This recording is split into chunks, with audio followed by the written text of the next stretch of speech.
Salut tout le monde. Aujourd'hui, on va parler de Demain à la Une, ou en VO, Early Edition. C'est une série américaine de 90 épisodes sur 4 saisons, créée par Ian Abrams, Patrick Upage et Vic Rubenfield. Elle est diffusée entre le 28 septembre 1996 et le 27 mai 2000 sur le réseau CBS. En Belgique, la série a été diffusée dès décembre 1996, avant la France, où la série a été diffusée à partir du 30 septembre 1997 sur M6, puis rediffusée sur Série Club, Teva, W9 et NT1. Ensuite en 2012 sur numéro 23 et en 2019 sur MyTF1. Gary Hobson, joué par Kyle Chandler, est un agent de change de Chicago, dans l'Illinois. Il est mis à la porte de chez lui par son épouse, et il va s'installer dans un hôtel, le Blackstone. Alors il commence à recevoir le journal, le Chicago Sun-Times, du lendemain, apporté tous les matins à 6h30 par un chat roux, surnommé le chat de Monsieur Snow. Il va démissionner plus tard de son travail pour se servir de ces informations pour aider et éviter divers événements à ses concitoyens, en changeant le cours des événements à venir.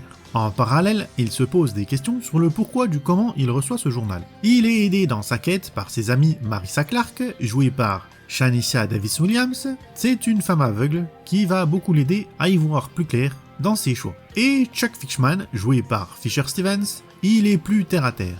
Il incite Gary à profiter de ces informations pour son profit personnel, mais au fil du temps, il ira dans le sens de Gary et l'aidera dans sa tâche. À partir de la saison 3, Stevens va partir de la série. Il sera invité dans les saisons 3 et 4, et d'autres personnages vont arriver dans la série après ça, comme Erica Page, jouée par Christine Swanson, qui sera la love interest de Gary.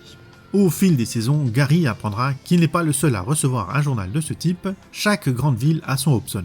Celui-ci apprendra également qu'il n'est pas le premier à recevoir le journal et qu'il ne sera pas le dernier. L'idée de la série vient d'une collaboration entre les écrivains Vic Rubenfield et Pat Page. Ils se sont rencontrés sur une partie de volleyball et ils ont commencé à parler de Early Edition, mais c'était pour faire un film et non une série. Plus tard, dans une discussion entre les deux, Rubenfield a dit que ça se prêterait mieux pour une diffusion télé en épisode pour affronter un danger chaque semaine. Ceci fut vite couché sur le papier, avec les descriptions des personnages et des 12 premiers épisodes, avec un script plus détaillé du pilote, dans un document nommé Bible chez les pros de la télédiffusion. Du coup, le pilote leur donne le crédit Story by Vic Rubenfield et Pat Page dans le générique. Après avoir fait tout ça, il a fallu qu'ils aillent démarcher les chaînes de télé pour vendre leur série. Ils sont passés par une connaissance, Ian Abrams, un scénariste, auteur et coproducteur. Lors d'un dîner, ils ont rajouté des détails comme le chat qui apporte le journal, puis ils obtiennent un rendez-vous le 24 août 1995 avec ThreeStar. Et pour celui-ci, ils ont fait faire un faux journal avec le titre « Laissons cela se terminer, O.J. Simpson avoue qu'il est coupable d'homicide ». Le journal fait son effet et quand ils se rendent compte qu'il était évidemment du 25 août 1995, ils ont été conquis et la série était sur de bons rails pour être produite. Elle sera donc tournée à Chicago. On y verra de nombreux lieux emblématiques de la ville. Et ils iront aussi tourner dans les villes aux alentours, dans l'Illinois et l'Indiana. Et les scènes d'intérieur sont faites au Chicago Studio City.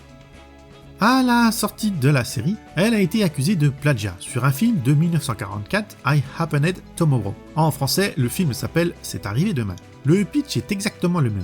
Un journaliste reçoit le journal du lendemain. Mais les créateurs de Demain à la Une affirment que la série n'a rien à voir avec ce film. Mais sur Wikipédia, c'est quand même écrit inspiré de ce film. Donc, on ne sait pas qui a raison, mais bon, ça ressemble beaucoup.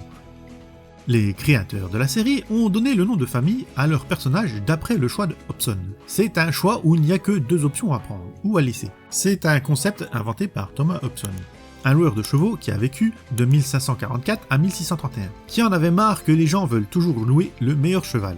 Je vous affiche la définition à l'écran, mettez pause pour si vous avez envie.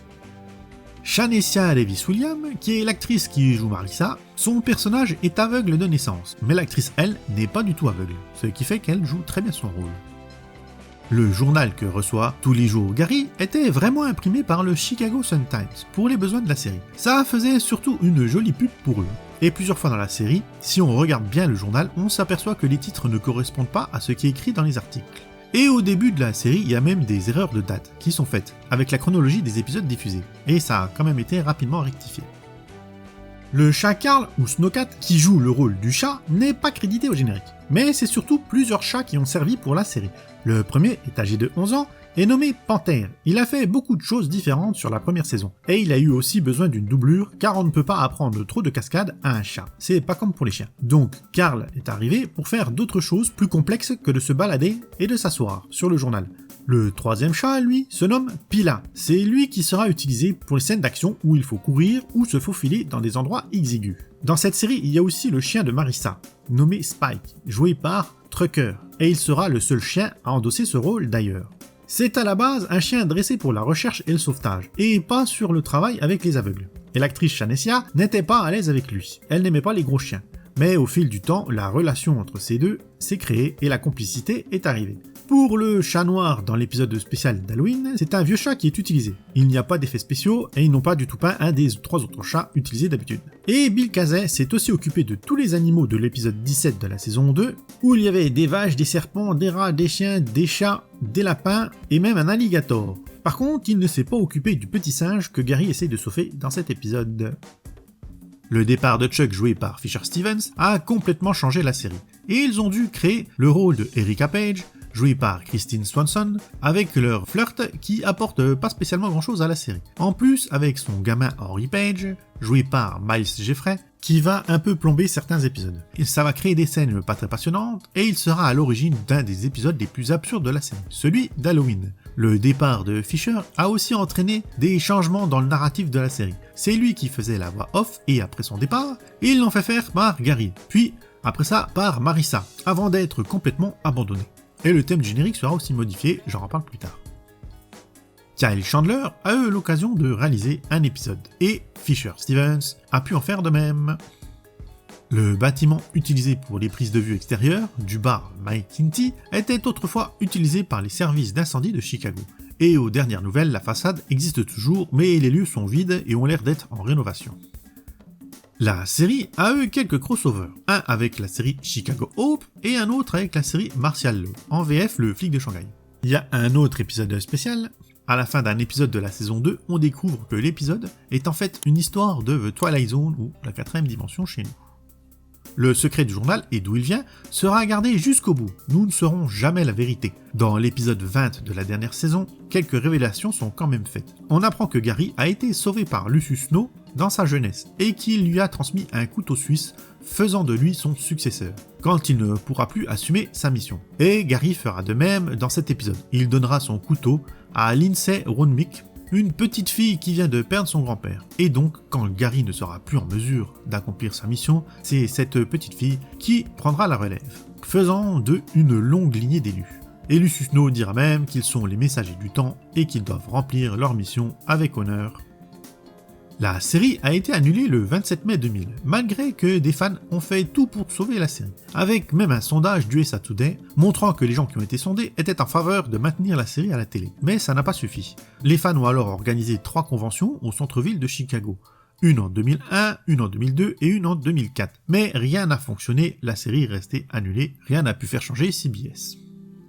Et il y a pas mal de guests qui sont passés dans la série, et notamment des stars du petit écran américain, comme Anna Chomsky, Faivun Schfinkel, Felicity Huffman, Ken Jenkins, Jen Krakowski, Laura Langton, Robert Duncan McNeil, Cynthia Nixon, Paulette Perrette, Robert Picardo et Michael Shandon.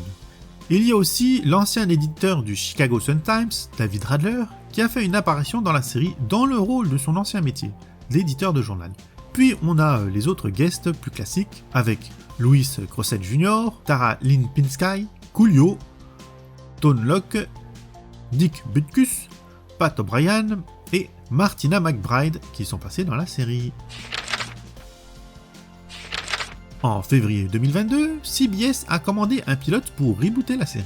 Le projet devait être avec Melissa Glenn comme scénariste et productrice exécutive pour le pilote et Devon Franklin comme producteur exécutif. En mars 2022, il a été annoncé qu'Alice Eve, Charles Michael Davis, Jay Ali et Fiona Reen avaient été choisis pour jouer dans le pilote de la série. Mais 2 mois plus tard, CBS a annoncé que le pilote était pas concluant. En gros, c'était nul et le projet fut remis au placard pour une durée indéterminée.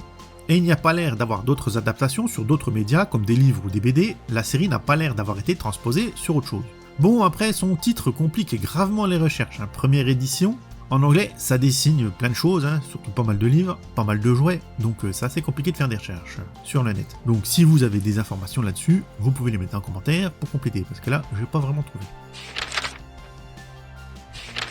Le générique a été fait par W.J. Snuffy Walden, et il a été changé pour la fin de la série, à partir de l'épisode 3 de la saison 4.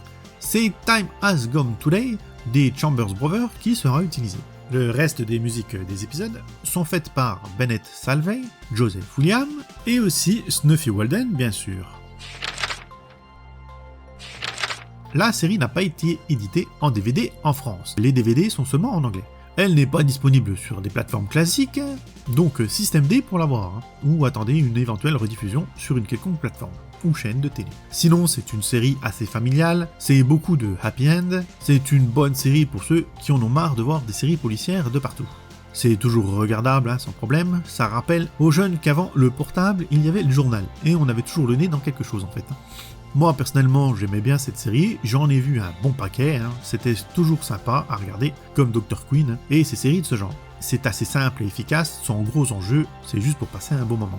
Donc voilà pour cette série, n'oubliez pas les trucs de YouTube, abonnez-vous, les pouces, les super merci, les abonnements soutien, j'en ai déjà 2 à l'heure où je vous écris cette vidéo, et merci à eux deux donc. Rejoignez-les pour soutenir mon travail, et vous verrez les vidéos à l'avance. Et moi je vous dis à une autre vidéo, bye bye.